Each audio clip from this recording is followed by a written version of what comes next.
Hello 12th class, welcome back students. स्वागत है आपका साया कॉमर्स क्लासेस में।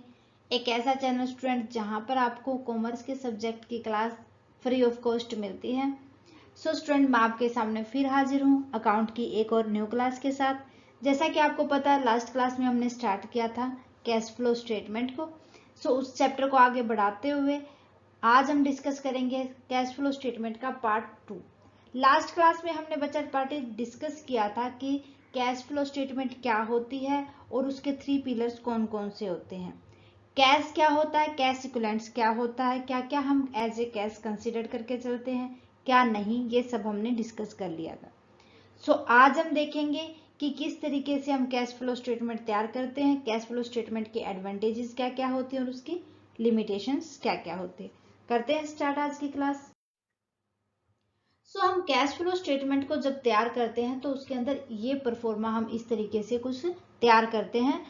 हमें पता है कि जो परफॉर्मा होता है हमारा वर्टिकल फॉर्म में होता है। देखते हैं क्या इंक्लूड होगा। Cash flow from operating activities, जितनी हमें कैश मिला है कहाँ से, ऑपरेटिंग एक्टिविटीज से। जितना कैश फ्लो या गया है या आया है इन्वेस्टमेंट एक्टिविटीज के द्वारा, cash flow from investment activity. Cash flow for financing activity, भाई कौन कौन सी हमने सिक्योरिटीज खरीदी हैं अपनी कंपनी के लिए या कौन कौन सी सिक्योरिटीज हमने बेची हैं किसी अदर कंपनी को। ये तीनों हम ऐड करेंगे, ठीक है। फिर इससे हमारे पास आ जाएगा तीनों एक्टिविटीज का कि हमारे पास नेट कैश या कैश इक्विवेलेंट कितना है। इन तीनों एक्टिविटी के द्वारा ये इंक्रीज हुआ है या डिक्रीज हुआ है, वो सारा का सारा टोटल आ गया हमारे पास। अब हम इसके अंदर ऐड करेंगे जितना भी कैश और कैश इक्विवेलेंट था हमारे पास ओपनिंग था, जो ओपनिंग बैलेंस शीट के अंदर हमारे पास गिवन था, मींस कैश और cash equivalent in the beginning of the year. अगर क्लोजिंग दे रखा हो तो उसको हम माइनस करके चलेंगे, ठीक है।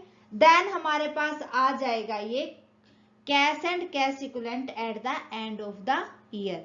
इस तरीके से हमें अगर पूछा जाए कि ईयर 2022 के एंड में हमारे पास या 2021 में कितना कैश और कैश इक्विवेलेंट था हमारे बिजनेस के पास, तो इस परफॉर्मे के द्वारा हमें निकालना है। ओके, अब बात करते हैं objective of cash flow statement. क्या उद्देश्य होते हैं कैश फ्लो स्टेटमेंट के तैयार करने के, क्यों हम कैश फ्लो स्टेटमेंट तैयार करते हैं।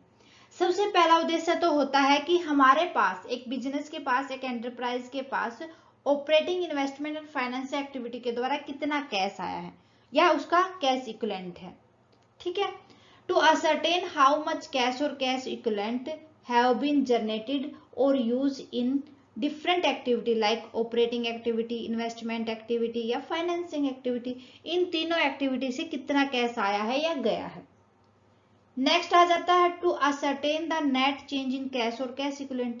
भाई कैश और कैश इक्विवेलेंट के बीच में क्या क्या चेंजेस आए हैं, कि पहले हमारे पास कैश और कैश इक्विवेलेंट कितना था, अब कितना है, घटा है या बढ़ा है, इंक्रीमेंट हुआ है या डिक्रीमेंट हुआ है, ये सब देखने के लिए।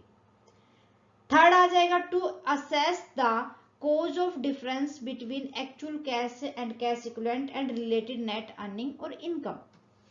ये देखना कि जो हमारा एक्चुअल कैश और कैश इक्विवेलेंट थे हमारे और जितनी हमने अर्निंग की है, जितनी हमारी इनकम जनरेट हुई है, उनके बीच में डिफरेंसेस के क्या क्या कारण हैं, किस वजह से ये चेंजेस आए हैं, अगर डिफरेंसेस हैं तो, ठीक है। फोर्थ आ जाएगा to help in formulation of financing policies such as dividend policy, fixed asset policy, capital structure related policy. कि भाई जो कैश फ्लो स्टेटमेंट होता है उसके अकॉर्डिंग हम देख सकते हैं कि हमें हमारी एंटरप्राइज को कितने पैसे की नीड है, कितना पैसा और चाहिए या हमारे पास पैसा इनफ है, कितना हम बाहर इन्वेस्ट कर सकते हैं, कि कितने हम डिविडेंड, कितनी किस पॉलिसी के अकॉर्डिंग कितने परसेंटेज हमें डिविडेंड पे करना है, और जो हमारी फिक्स्ड असेट है वो किस पे कितने प्राइस पर खरीदनी है, हमें इंस्टॉलमेंट पे लेनी है या हमें डायरेक्ट कैश आउट करना है। कैपिटल स्ट्रक्चर, कैपिटल फॉर्मेशन कहाँ कहाँ से होगा, वो पॉलिसीज में हेल्प करता है हमारा cash flow statement. Next 2 point बहुत ही इंपॉर्टेंट है। देखो कि जब किसी बिजनेस को ना शॉर्ट टर्म फाइनेंशियल प्लानिंग करनी है कि हमारे पास शॉर्ट पीरियड के लिए कितना पैसा है और हम कितना उसमें से बाहर देंगे और कितना हम अपने पास रखेंगे। तो ये कैश फ्लो स्टेटमेंट की हेल्प से ही पॉसिबल होता है। और ये देखना कि to ascertain the liquidity of enterprise, भाई हमें कहीं से बाहर से पैसा लेना तो कंपनी क्या करेगी, हमारी एंटरप्राइजेस की कैश फ्लो स्टेटमेंट चेक कर लेगी और देख लेगी क्या ये टाइम पर लिक्विडिटी दे पाते हैं या नहीं दे पाते हैं, मीन्स टाइम पर कैश में पैसा कर पाते हैं या नहीं। ठीक है, तो ये थे objective of cash flow statement. उम्मीद है कि आपको अच्छे से समझ आए हैं। अब बात करेंगे लिमिटेशंस क्या क्या होते हैं कैश फ्लो स्टेटमेंट तैयार करने की, क्या कमियां आती हैं कैश फ्लो स्टेटमेंट की वजह से। सबसे पहले कमी तो ये होती है कि इसके अंदर नॉन कैश ट्रांजैक्शन को कंसीडर नहीं करते, not taken into consideration like shares and debenture issue to vendor, कि कितने नंबर ऑफ शेयर और डिबेंचर्स हमने वेंडर को इशू किए हैं, उनके ऊपर डेप्रिसिएशन चार्ज कितना था, या हमारी फिक्स्ड असेट है या जो भी असेट है उनके पास उसके ऊपर कितना डेप्रिसिएशन चार्ज किया गया, ये कैश फ्लो स्टेटमेंट के अंदर कंसीडर नहीं किया जाता।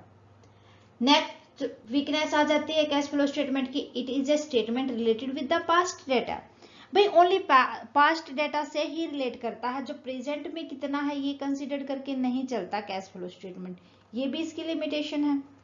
Next, it is not use for judging the profitability of enterprises, भाई हमें ये देखना है कि नेट प्रॉफिट कितना हुआ है बिजनेस को, तो कैश फ्लो स्टेटमेंट के अकॉर्डिंग जज नहीं किया जा सकता कि एक बिजनेस को प्रॉफिट हुआ है या लॉस हुआ है।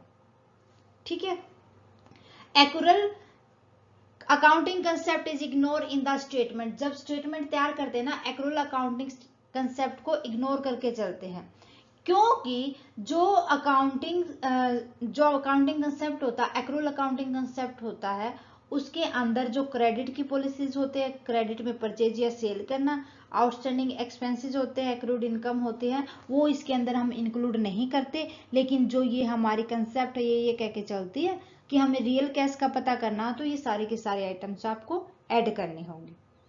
ठीक है, इस वजह से ये भी एक इसकी लिमिटेशन होती है, like credit sale, credit purchase, outstanding expenses, accrued income are not included.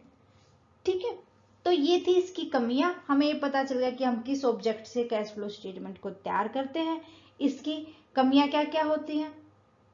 सो मेरे ख्याल से यहां तक आपको बेसिक कंप्लीट है। तो यही था बेसिक हमारा आज के लिए, बस इतना ही। नेक्स्ट क्लास के अंदर हम डिस्कस कर लेंगे cash flow from operating activity को, पूरा का पूरा परफॉर्मा देखेंगे, उससे नेक्स्ट क्लास में उससे रिलेटेड एक प्रैक्टिकल क्वेश्चन को हम सोल्व कर लेंगे। सो स्टूडेंट, क्लास के रिगार्डिंग आपका कोई डाउट है तो वो भी कमेंट सेक्शन में लिख दें आप, साथ के साथ कमेंट करके बताएं आपको क्लास कैसी लगी। अच्छी लगी तो प्लीज लाइक और अदर स्टूडेंट के साथ ज़्यादा से ज़्यादा शेयर करें। अगर आपने अभी तक साया कॉमर्स क्लासेस को सब्सक्राइब नहीं किया है तो फटाफट से सब्सक्राइब कर लें और बेल आइकन को दबा लें ताकि आने वाली क्लासेस की नोटिफिकेशन प्रॉपरली आपको मिलती रहे। थैंक यू वेरी मच, मिलते हैं नेक्स्ट क्लास में। Bye bye and take care.